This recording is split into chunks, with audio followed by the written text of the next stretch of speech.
Alrighter, so today's mission is to see if we can get this actuator to open this flap in here.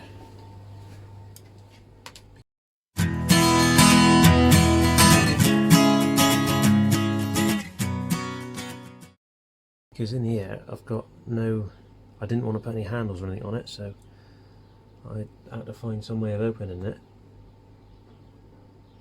without a handle, so I thought the actuator might be cool. So we'll see how it goes. So what I want to do is try and get the switch working first before I put it all in place. So this is the switch.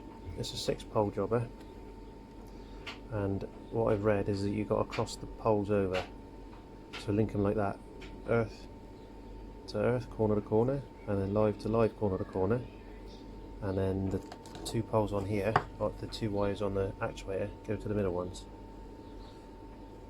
So let's see if it works. So these new switches with the 6 poles on them, they're square, and the old ones are round. So I've had to make a round old square. So that's where we got to. So now this one will fit in there nice and snug. Hopefully it'll cover up the extra marks I've made in it.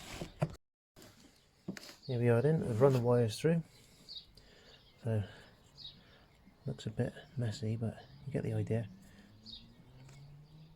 The earth's go to the opposite corners, the lives go to the opposite corners, then you've got a live and an earth in the middle.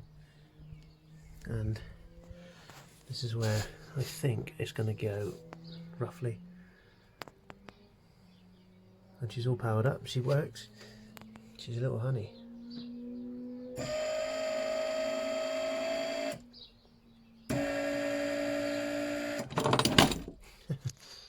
Obviously got to screw it in yet. So after a lot of fiddling and farting about, we've got it in just right now.